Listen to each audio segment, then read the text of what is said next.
Macy, and welcome to Aunt's Table for Two. This cooking show features quick and easy 2-serving recipes. Now, if you're looking for a gourmet cooking show, this is not it. You're in the wrong place. But if you love food that's full of flavor and quick and easy to prepare without using exotic ingredients, then you're going to love this program, even if you cook for more than 2 people. So stay tuned. I got a great show for you today. Thank you.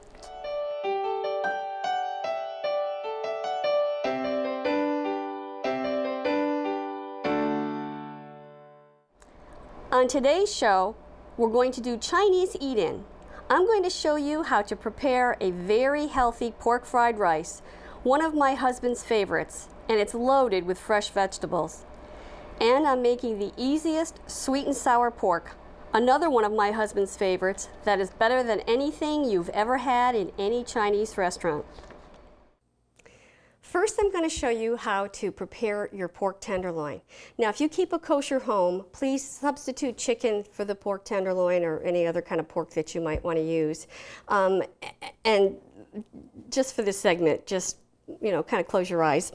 But anyway, today I have this beautiful pork tenderloin that I have already trimmed. Now, even if you go to the butcher and you ask them to trim it, they never quite do it the way I would like it to be done. This is what a pork tenderloin looks like when you first get it out of the package. You see all of this fat that's here? What I do is I just trim it all off. And it takes me a few minutes sometimes, and I like to buy my pork tenderloins when they're on sale, like you buy 2, get 1 free or whatever. Sometimes they're only $2.99 a pound. But there is one thing I want you to see. See this white part right here? This is called silver skin, and it's really not edible. Now, the easiest way to take this off is to kind of like just put the knife right in the middle and grab it with your fingers so you've got something to hold on to, and just kind of pull it away from the meat. And you just keep doing that until it gets to be nice and clean like this. Now, while you're cutting this, what you're going to have is you're going to have some pork bits, I call them. You're going to have little bits that are left over that you've trimmed off. I'm going to just set this aside a second. Put that right there for now. And what I've come up with are just these little tiny pork bits. So I have a couple of recipes in my cookbook that actually refer to just pork bits, and that's what they are. Now, if you don't get enough pork bits for a particular recipe, when you're cutting up your pork tenderloin, then just take a piece of the pork tenderloin that's left over, and you know, that's what I usually do, just to make it enough for whatever the recipe calls for. So, now I'm going to show you how I do my pork fillets. Now, don't go to the butcher and ask them if you can have pork fillets, because they'll look at you like they don't know, you know, if you're from another planet. I made up the term pork fillets. If you'll notice, when you cut just about 2 inches of this pork tenderloin that's been trimmed, okay, about 2 inches apart. And by the way, this part here, you could use this as a pork fillet, but I probably would cut this and use it as a pork bit. These are called pork medallions. These very small, round, you know, you could cut them thinner if you wanted to. But when you take a pork medallion and you take a piece of plastic wrap and pound it, and my husband hates it when I do this. He says I'm too noisy, so I try to do it all at once, and I try to do it when he's not home. But just give it a good pound until it's about somewhere between 1/4 to 1/2 inch thick.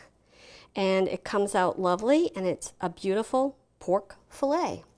Now, I already have some over here that I've cut up, and this is what we're going to use for my sweet and sour pork. And this is what we're going to use for my pork fried rice. And we will be back in a minute to start that off. By the way, if you have any questions about how I cut this up, or any questions about any show, please feel free to go to my website, annstablefor2.com. My email address is there. I'd love to hear from you. Okay, be right back.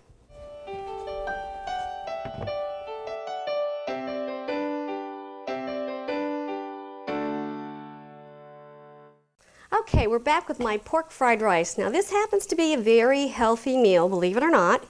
I've got my pan on high, medium high, with about 3 tablespoons of extra virgin olive oil and some fresh chopped garlic, about a clove, so that's about a teaspoon of garlic. And as soon as the garlic starts to sizzle, you're going to put in your pork bits. So I've got about maybe 4 to 6 ounces of pork bits here. And I'm just going to keep stirring them up until they don't look pink anymore. You don't have to cook them all the way through because this will be cooked all the way through. And if you're concerned about pork and trichinosis, which is really relatively a thing of the past, trichinosis is killed off after 137 degrees, when the pork is 137 degrees. And the pork needs to be, you should cook it to about 140 degrees. If you cook it any higher than that, it will be tough. You don't want tough, even pork tenderloins. I have to say there's only one time I ever killed a pork tenderloin.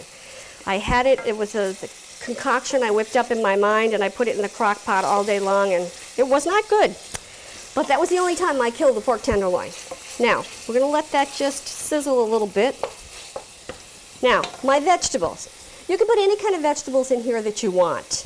I love broccoli. The ones that I'm showing you are the ones that I always want to add. And you can add as many or as few as you'd like. But there's a few things that I want to tell you about. When you do the broccoli, I like to cook it to make them into little small florets. And I put about 2 cups in there. And the beans, you can either use snow peas or fresh green beans, and you can either cut them at an angle or you can cut them small. It doesn't matter. You just, whatever you want to do. You're supposed to actually cut off this tip here. That, I never cut off that tip, but because I think it's, especially when you're eating them whole. But I don't usually keep them separated like this. I just usually keep chopping up my vegetables and keep putting them in here until they reach about 4 cups. I've got about 2 tablespoons of chopped onion because the scallions didn't look very good today, but I usually put scallions in. And by the way, with chopped onion, this is important when you're only cooking for 2. And just give this a stir. That's pretty good. I'm going to turn that down a bit. I take a whole good sweet Vidalia onion or a nice sweet onion, and I chop it all up and cry and the whole mess, and then I freeze it. And you don't want to put it into a formed container because you'll have to get an ice pick to get it out.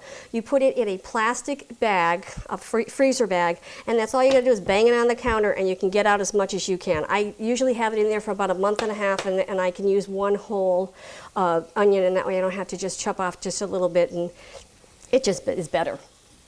Now, I like to make my carrots into like little julienne strips.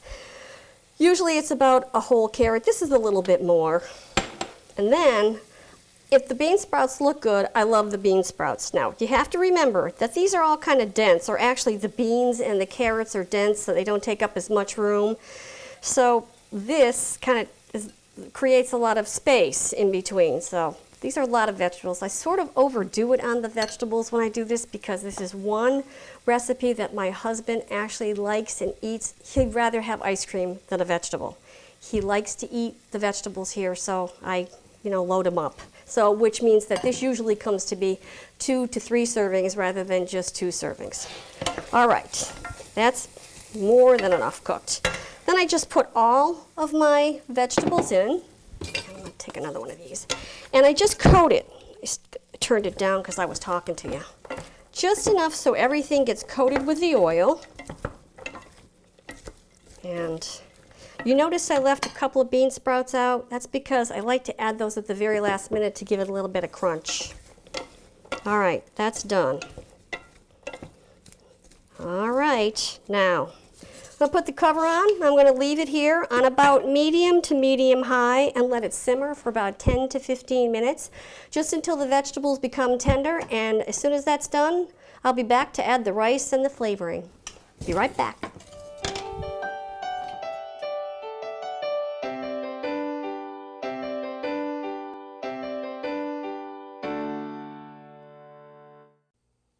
All right, I'm back with my pork fried rice. I've got my little pork bits with my garlic and extra virgin olive oil.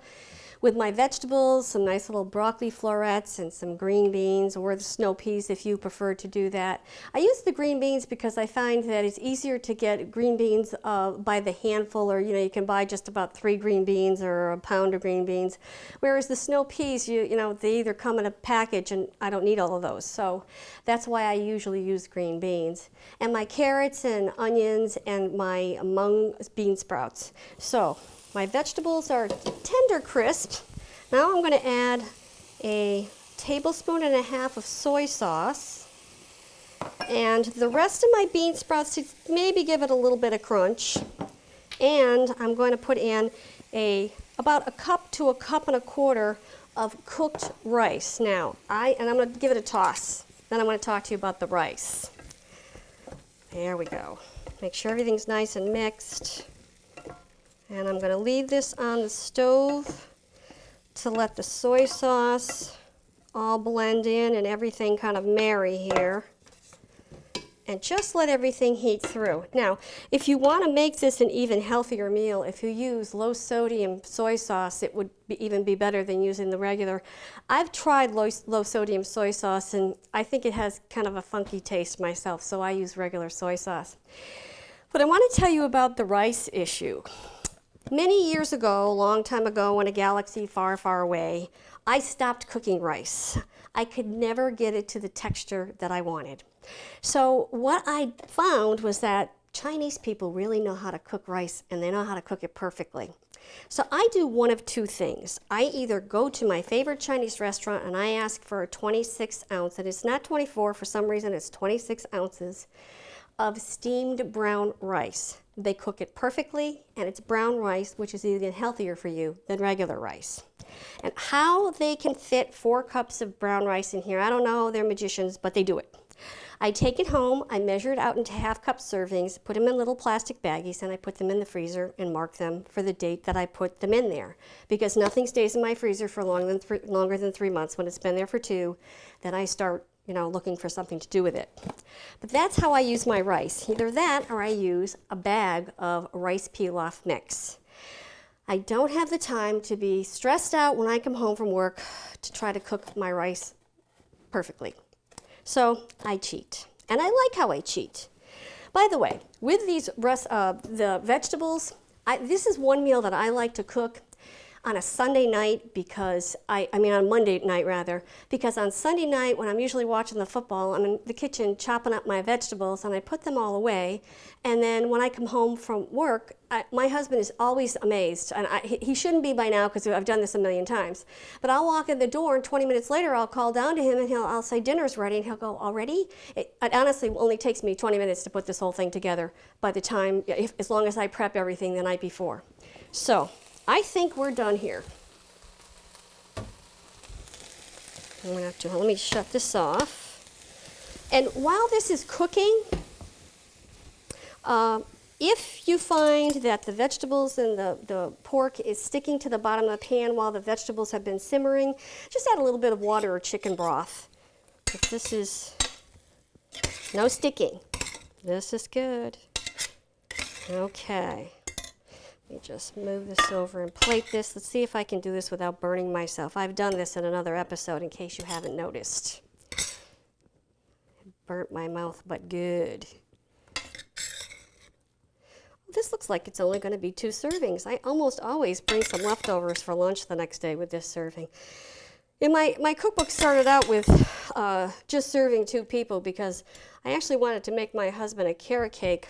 And he likes carrot cake, but he's not his favorite. And I didn't want to make a 9 by 13 inch cake and then have it for the whole year. So I decided there had to be a way to make a small cake that was quick and easy to prepare, and then we could go on to, again, another dessert. And I took out a box of cake mix, and I started just measuring, and my math and chemistry started to kick in, and lo and behold, I came up with a perfect cake, and I just did it with about 23 other cakes. And sometimes it's just nice to just have a dish for 2 and have a variety rather than having leftovers all the time. Not that leftovers are a bad thing.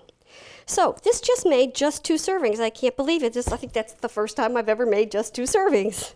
I'm going to taste a little bit of this. This is a yummy. I'm not going to burn myself, so you're going to have to be patient for just a second, because I hope you get to see that episode, because it was really pretty wild. It was on my tomato frittata. It was so hot, and I had not expected it, and I couldn't speak, and it almost seemed as though I was acting.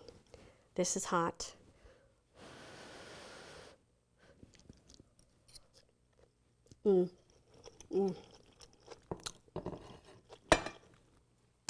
So much better than what you would get in a Chinese restaurant. They load up with so much oil, and they put monosodium glutamate, which is not really good for you. This is one of my healthiest recipes. Please make sure you try it. It's pork fried rice. I'm taking another bite, sorry. And I like putting a little bit of the bean sprouts in at the end, because it gives it just a little crunch. You could actually put all of the bean sprouts in at the very end if you preferred to do that. Very good. All right, listen. My next dish is another one of my husband's favorites. It's sweet and sour pork, and it is just a wonderful, wonderful dish. I'll be right back. See you in a minute.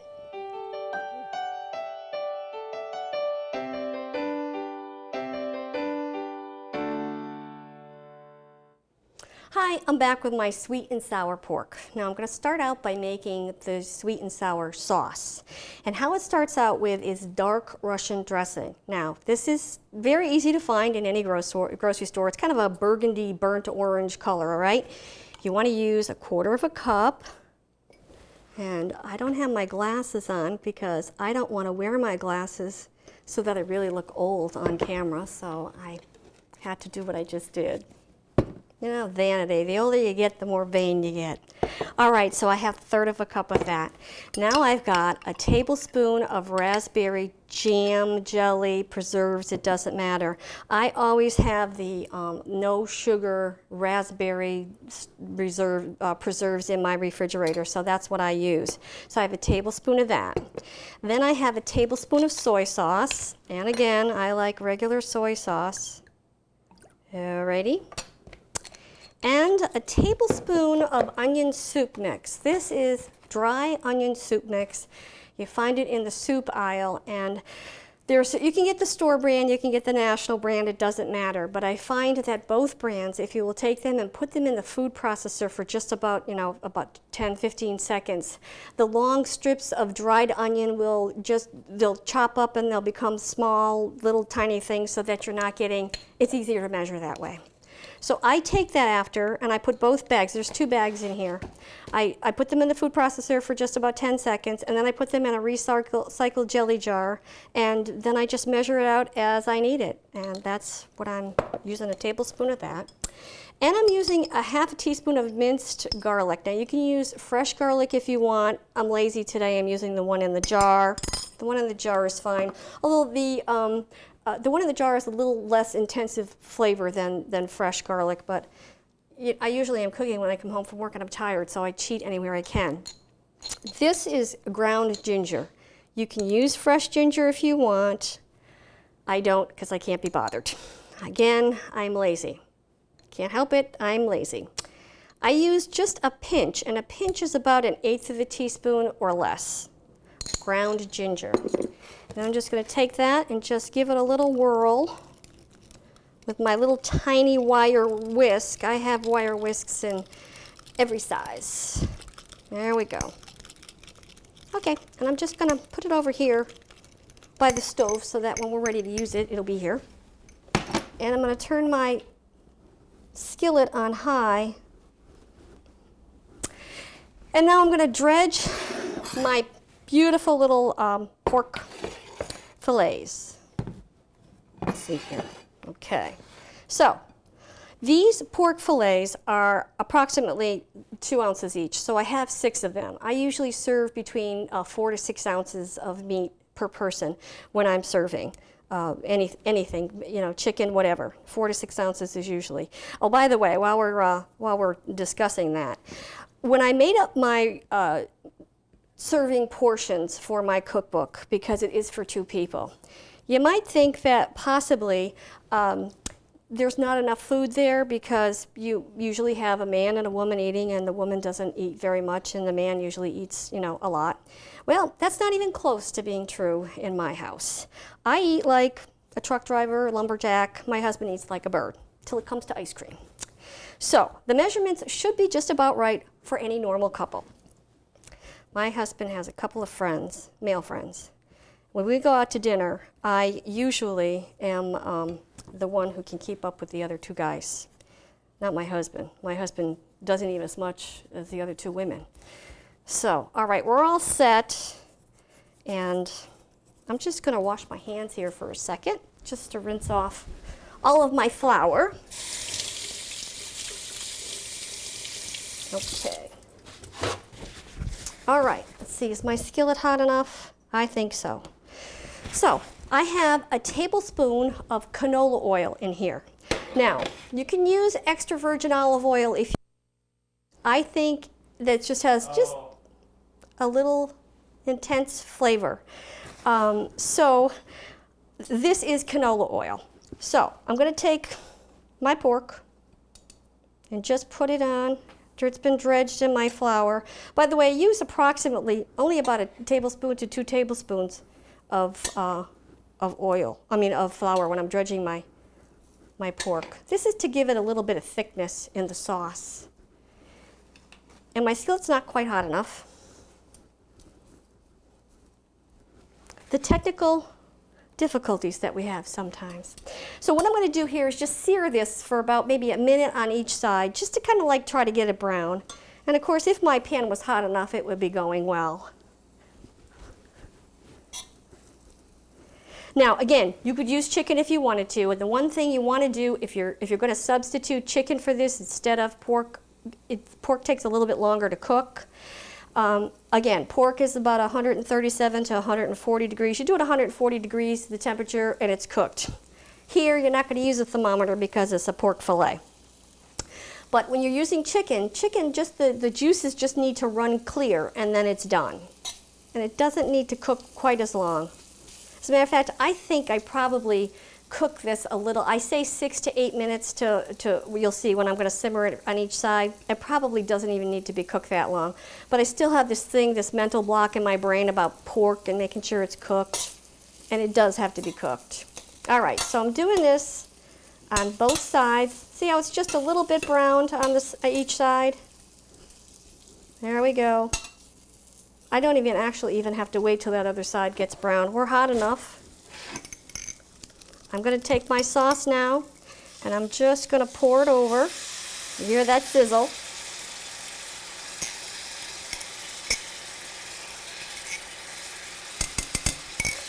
And I'm going to turn my skillet down to medium, and I'm going to cover it, and we're going to let it simmer for about 6 to 8 minutes on medium, just enough so you don't want it to stick to the bottom of the pan, and you want to make sure it's cooking. Okay, so we're going to cook that on both sides for about 6 to 8 minutes. I'll be right back.